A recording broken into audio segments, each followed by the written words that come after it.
Hello guys, I am doctor Kaushal Dutreja and you are watching skill KB. After long time अभी हम फिर से मिले हैं यहाँ पर स्किल केबी चैनल पर।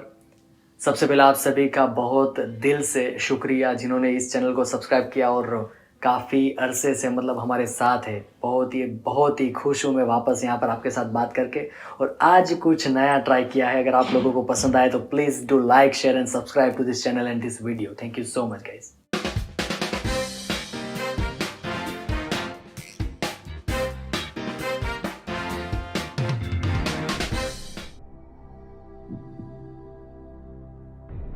और दिगर सज्जनों, मैं अमित जी का बचपन यहाँ पर आप सभी का स्वागत करता हूँ। आज कुछ अलग किस्म का हमने शुरू किया है, अनस्क्रिप्टेड टॉक्स करके। यहाँ पर स्किल केबी में आप देख पाएंगे। सबसे पहले यहाँ पर डॉक्टर सिद्धार्थ का क्वेश्चन है। डॉक्टर कौशल, आपके लिए है। From which year did you start your preparations? आपने अपनी तैयारी किस साल से शुरू की है? सबसे पहले तो शुक्रिया बचपन जी, आपने मुझे इस काबिल गिना कि मैं यहाँ पर अपकमिंग डॉक्टर्स के लिए कुछ उपदेश दे सकता हूँ या फिर उनके क्वेश्चन को आंसर कर सकता हूँ। And thank you so much for asking doctor Siddharth. आपका क्वेश्चंस के रिगार्डिंग मैं यहाँ पर आंसर देना चाहूँगा कि पर्टिकुलर 6 साल में हर एक व्यक्ति, हर एक पर्सन अच्छी तरह से पढ़ाई करता है, लेकिन वो यूनिवर्सिटी के अकॉर्डिंग होता है। और स्पेशली डेडिकेटेड एग्ज़ाम की प्रिपरेशन मैंने शुरू की थी 4th ईयर से। 4th, 5th एंड 6th 3 साल मैंने प्रेप लीडर से पढ़ाई की। और हाँ, दोस्तों के पास मेरो था तो मेरो से भी कुछ पढ़ लेते थे, प्रेप लीडर से भी मैंने पढ़ा है। लेकिन कम्प्लीटली एग्ज़ाम ओरिएंटेड स्टडी वो तो आफ्टर डिग्री में जब यहाँ पर इंडिया आया तो फिर मैंने मिस्ड क्लासेस ज्वाइन किए और मिस्ड के अकॉर्डिंग मैंने स्टडी की। उन्होंने जिस प्रकार से हमको पढ़ाया, जो वो कहते थे वो हम फॉलो करते थे।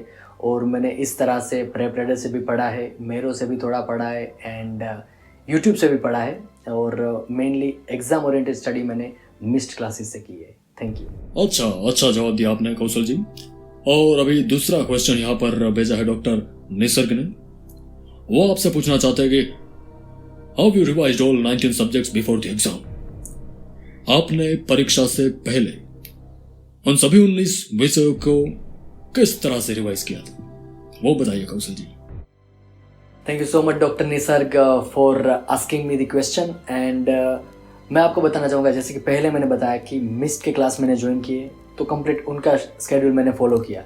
और उसके बाद जो फाइनल मंथ था, जो हमारी एग्ज़ाम डिले हुई, पोस्टपोन हुई, वो आप सभी को मालूम होगा। तो उस मंथ में मैंने उस तरह से प्रिपरेशन की कि मैं सुबह, दोपहर और शाम को ऐसे 3 स्लॉट मैंने अलग अलग सेट कर दिए थे। पहले स्लॉट में जैसे कि मैं सुबह उठता था, ब्रेकफास्ट करने के बाद में पहले जो 4 बड़े सब्जेक्ट्स है, मेडिसिन है, सर्जरी है, पीएसएम है और ऑब्स गायनी, तो उसमें से कोई भी एक सब्जेक्ट मैंने पूरा टाइम टेबल वो सेट कर दिया था कि आज वो पढ़ना है, दूसरे दिन ये पढ़ूंगा, तीसरे दिन ये पढ़ूंगा। तो हर रोज़ सुबह वो 4 बड़े सब्जेक्ट्स पढ़ने के। उसके बाद दोपहर को लंच करेंगे तो थोड़ी आलस आएगी, क्योंकि हमारा गुजराती खाना, पंजाबी खाना, जो भी इंडियन खाना है, तो पेट भर के खाएंगे तो थोड़ी बहुत आलस आएगी। तो उस समय के दौरान मैं क्वेश्चन सोल्व करता था, एमसीक्यू या फिर प्रीवियस ईयर के जो क्वेश्चन होते उसके टॉपिक्स पढ़ता था और वो सब।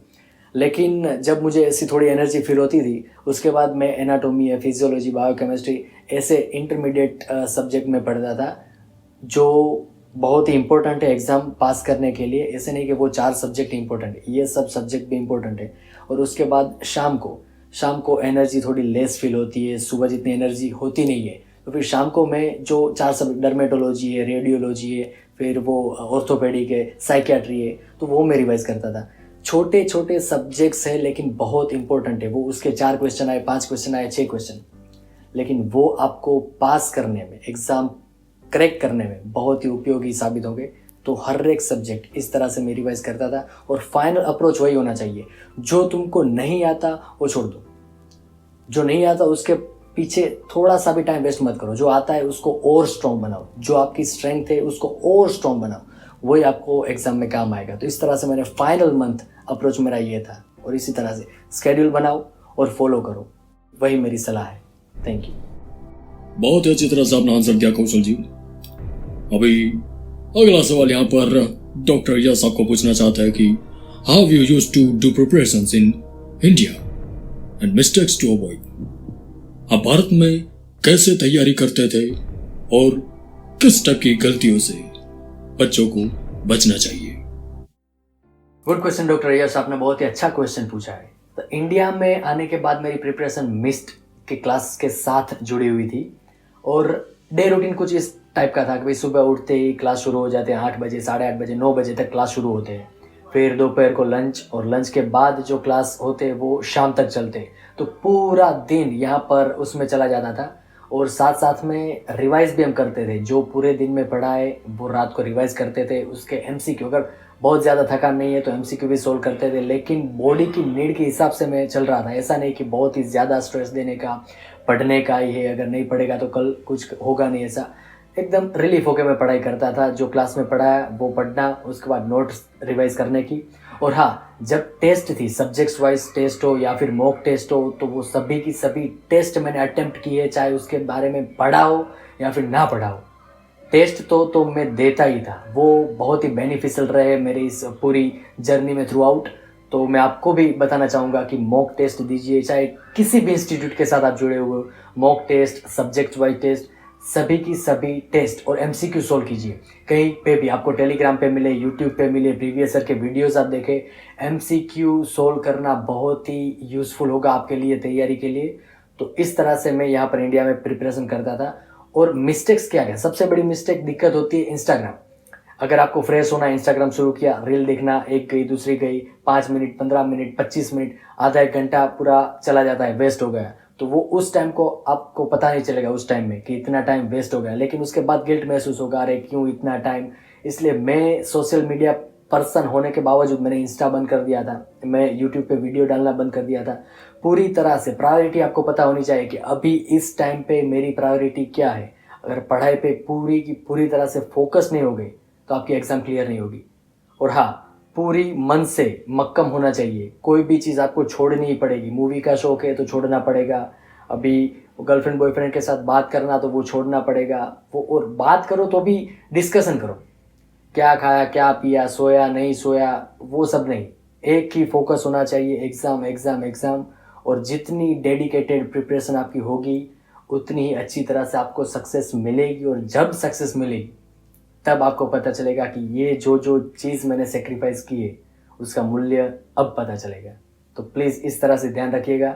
इंस्टाग्राम है, फेसबुक है, कोई भी चीज़ हो, सोशल मीडिया आप पर ज़्यादा हावी होना नहीं चाहिए। अगर आप में कैपेबिलिटीज़ है तो यूज़ करो। मेरे कितने भी दोस्त थे ऐसे यूज़ करते थे, उनको कुछ प्रॉब्लम नहीं, लेकिन मुझ पर ये हावी हो गया था क्योंकि मुझे कॉन्स्टेंट ऐसे विचार थे, अभी मैं यूट्यूब बंद कर दूंगा तो क्या होगा, अभी यूट्यूब पे मैं वीडियो कॉन्स्टेंटली कंसिस्टेंटली अपलोड नहीं करूंगा तो क्या होगा। लेकिन मैंने एक फोकस कर लिया कि अभी क्या करना है, एग्ज़ाम पास करनी है, उसके बाद सब कुछ करेंगे। तो अभी मैं आपके सामने हूँ। Best wishes to you guys. और अभी देखते हैं अगले क्वेश्चंस बचपन जी कौन से पूछते हैं। अलग मिनट कौशल जी, घर से फोन आ रहा है। आ जाए जी। हाँ खा लिया हमने। और हाँ डब्बे धो रहा हूँ। केबी से तो शाम को आता है ना, हाँ वहां पर जाएंगे, हमको आना पड़ेगा। चलो फिर अभी आते हैं। रखता हूँ फोन। जय माता जी। और कौशल जी, समय समाप्ति की घोषणा, हमारे घर से कॉल आ गया, उनको जाना पड़ेगा।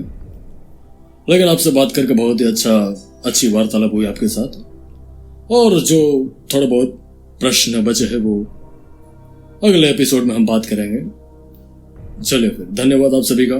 Thank you doctor Kaushal and thank you every doctor जिन्होंने यहाँ पर क्वेश्चंस भेजे थे। और जितने भी दर्शक लोग यहाँ पर देख रहे हैं, आप सभी का तहे दिल से धन्यवाद मैं कहना चाहूंगा। इसी तरह से स्किल केबी को देखते रहिए।